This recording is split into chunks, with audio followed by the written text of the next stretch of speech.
right, FIghtHype.com here with the hometown hero, Sulem Urbina. Here to support David Benavidez, I imagine, right, Sulem? Yes, of course. David and I go way back, like 20 years. We were kids when we met each other, and we actually used to spar each other. So I have to, be out here supporting. He might weigh less now than he did when you met him as a kid, right? Yeah. Actually, he weighed a lot more when he was a kid, and he used to help me spar. And he looked great. What do you remember from those sparring sessions? He was always willing to help me. Sometimes I didn't have sparring, and he was always right there and, volunteering to work with me. He would always work with me, but, if I got a little out of hand, he would put me in my place. Was he mostly working on defense? He would still work a lot on his defense and, working off the ropes and things that David likes to do. But, when you're a competitive athlete, you don't like to let anybody, get ahead too much. So he would always give me a little jab, a little punch here and there, put me in my place.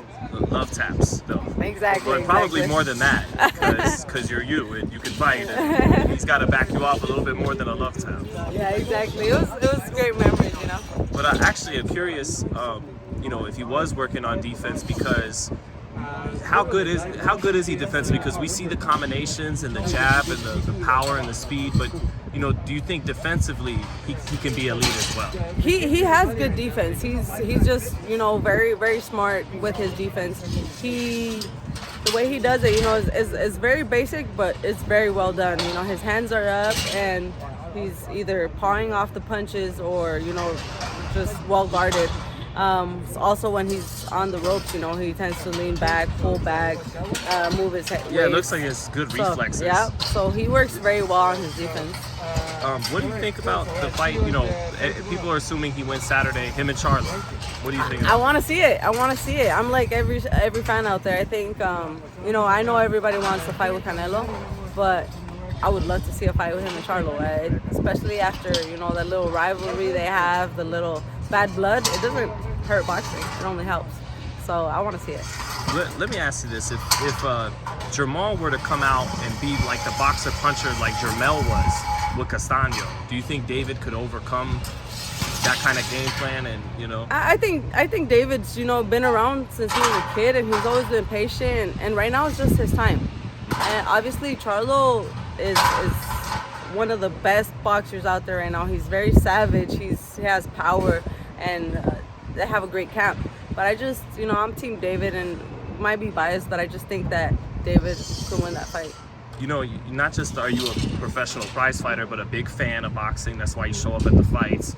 Has part of you moved on to the Charlo fight more than the Canelo fight? Because Canelo losing and he's tied up on the zone, I just think Canelo has another 2 fights with the zone still. Right. So obviously, I'm not sure. I don't know, but I would guess he's fighting Triple G next, and then maybe the rematch with Bivol. That's what I would guess. And while he does those 2 fights, let's get those fights going on that side of the street with PBC. Why not? Right. Do you think Canelo can win a rematch with Bivol, or has he kind of ran into a wall? It's tough. Yeah. I think he definitely can't use the same game plan. Loading up on his punches, he has to focus on his speed. It's just Bivol is really hungry. He wants that stardom right now, and he has the size. He is very smart, very accurate with his punches, and fast. And so I don't know if he's just going to be a little too much for Canelo. And proud Mexican fighter. I believe you were born in Mexico, right? And then grew up in the United States. Yeah, I was born in Hermosillo, Sonora, and then when I was 5 years old, my parents crossed the border and wanted to offer us a better quality of life here in the United States. So I've been living here in the United States almost all my life, undocumented, till recently that I became a U.S. citizen. Congrats. Thank you. Yeah. And it's just boxing is giving me the ability to do these things.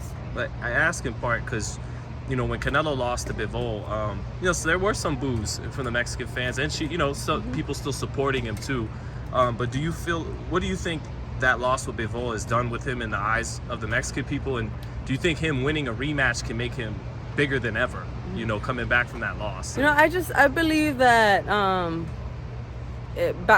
Mexican boxing fans are extremely passionate. It's like going to church on Sunday. Every Saturday night they watch boxing. It's law. and they will always be passionate about it, and they hate losing. Canelo is the star at the moment, and with social media around, everybody has, you know, the right to say, and it's good and bad. You know, a lot of us will always support Canelo. I'm still a Canelo fan. He's done so much for us.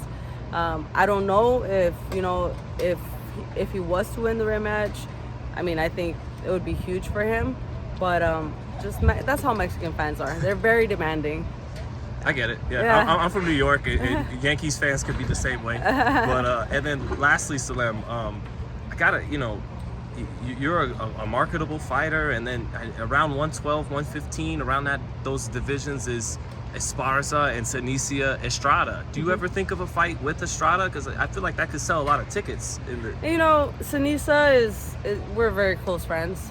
I think that if it was something that would happen between us, we would have to get taken care of very well, right? Paid very well.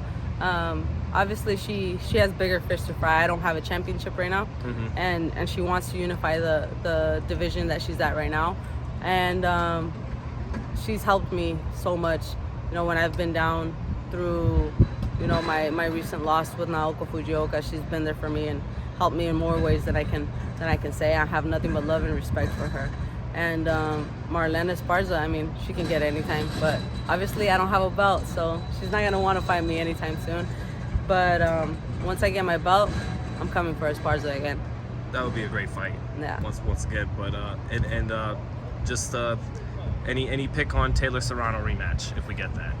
Oh my God, that was such a great fight. I got to call the commentary on the zone in Spanish, and I think that fight made me really fall in love with commentating because it was just an action-packed fight, not just for women's boxing, but for boxing in general.